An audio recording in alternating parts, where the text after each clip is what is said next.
In this video, I'm going to show you how to gain 500 ELO points. This is not an easy task, and you need to be working harder than the other people who are stuck at the low ratings. My, myself, I went from 900 back in 2021 all the way up to 1500 in 2024. In about 3 years, and I started chess when I was about 8, but I never really got into tactics or anything until around here, where I was like, okay, I should actually start doing puzzles. I should start playing more often. And you need to be doing puzzles. You need to be playing more often. And I didn't even play that much. Look at this. I didn't play a lot, didn't play a lot, and went down. It's very important to be doing puzzles. That is one of the most crucial ways to improve your chess. This is video 4 of my series of beginners learning chess. In this video, I'm going to be going over the importance of puzzles and just middle game like tactics and why they're so important for the game. You can choose not to use them or you can just use them, but I'm going to show you how to solve this puzzle. First, you have to look for checks in the position. So any checks there are, you look for them. Checks, and then you go takes and attacks. So I don't think I can take any piece in this entire position. There's not a single pawn, not a single thing that I can take. Then there's attacks. So where can I go to attack the king to try to checkmate him or to attack the rook? In this position, I need to realize that rook here is checkmate. So I either have to play a check or I have to push this pawn to run away. But I don't know which pawn I have to push. Probably not this one, but I don't know which pawn I have to push. So it's probably a check. Probably one of these two checks. You can see I am 2487 rated. I've been, I think, 2600 is my highest, but I don't really care about the rating. It's more about solving the puzzles. So I think rook here, and then either king here or king here, because he's not going to give rook away for free. So after I go here and he goes here, I can go here, check, and pick up the rook. If I go here, he goes here, I can play here, checkmate. So if I play here, check, he goes king over, I fork his rook and king, and I take his rook. That's how you solve a puzzle when you're 2400 rated. You have to go through all those steps and then realize the complexity of the position and then win. So I'm going to do another one. This is checkmate. That it's going to be checkmate somewhere. Maybe this. So there's a lot of checks in the position. There is some takes, but first you have to look at the checks. This isn't checkmate because he has king here. I thought it was though. This is a check. This is a check. Mostly this doesn't do anything, and this doesn't do anything because it just gets captured immediately. But you can also look because sometimes a random knight move that checks him, even if it loses a knight, pawn takes, knight takes, and every single square is guarded somehow. But then he goes king here or king here or king here, and it's not. So I think it's gotta be rook here. He has one of these two options, and then we go bishop here, but then he takes our rook. So this is actually a very complicated puzzle that I do not understand right now. Okay, so I think I've solved it. I haven't went through everything, but if I go bishop here, his king is forced up, then I can play bishop here, check, and now his king has no squares, and that should be checkmate. So his bishop blocks. I'll take with my bishop, and that should be checkmate. So, yeah, bishop, king up, bishop, and it's game over. So that's how you solve puzzles. You have to spend a bit of time on it. It took me 2 minutes to solve that, which isn't actually that crazy. Gotham Chess says spend about 5 minutes per puzzle.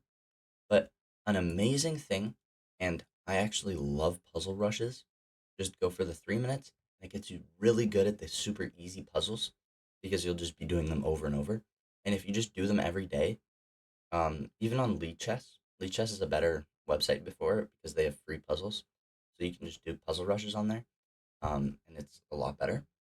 But puzzles are so important because they actually happen in the game. I'll see so many puzzles because I do them so much. I'll see them in the game, and I'll just be able to exterminate them and just destroy my opponents. Because a tactic could happen,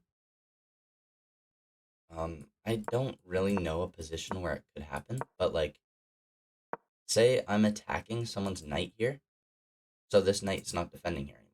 If they play a3 and I take the knight, is now this pawn is now undefended, and I can take the pawn. So there is more layered ways to see this, and this is definitely the most basic. But because there's also pins now that this. Oh, sorry, that doesn't work at all. Now that this knight is pinned, this pawn is actually undefended. If I take back, his queen can take back and defend it. But what if I just take here right now? That is the best move in the position. And because this knight is not defended, I can also take here, take, and then take. The second most crucial way to improve your chess is game reviews. You've probably heard people talk about this before, and there's definitely so many videos going over it, but you can see my games are not reviewed. That's probably why I'm not going up in rating. All of them. Literally, I've not reviewed a game in so long. But that's why you need to, so you can be better than me. See, I could probably be higher than 500 points in the past 3 years. By the amount that I've played, I definitely should be because I have played 2,700 games, but I just enjoy playing chess, as most of you probably do too. You just like playing chess, so you want to. The chess.com game review will show you how to improve your mistakes. It doesn't have to be chess.com, it can be really any game or any website. In this game, it'll tell you what book moves are, it'll tell you what your mistake is, and it said, I missed an opportunity to recapture an opponent's piece, so it would have rathered me taking here, and it says that's the best move. So it tells me what the best move was, it tells me why it was a mistake, and now we get to see their mistake, why it was a mistake, and what they should have played. So now we know if they were to play c4 here, defending their pawn in the center, it would have been good for them. But because they didn't, I can take back, they push the pawn forwards, I bring my knight out, and we just play a normal game here. The moves, they're saying they're good. They're not bad moves, but they're not the best moves. And then I play a mistake here, attacking his attacking his knight. He takes back with the pawn. I take back with the bishop. And he castles. Best move castling in the position. So the game analysis is really good, and the review is it's really important. And it'll show you how you played. It'll tell you a rating. I played 1350. Can't see my rating, but um, yeah, it's really important to go over your game review. Tells you your accuracy. Tells you how many blunders you've made. You can click on like where the mistakes were, so I can click where he made a mistake, and it'll show me. And I can click to the next one. And I can click to the next one. Those are his three mistakes that he made in the position. Terrible game I played here, but that's why you have to game review so you know that in this position you don't play bishop f4 to develop. You just take back the Carl Khan, which I guess I didn't know for some reason, but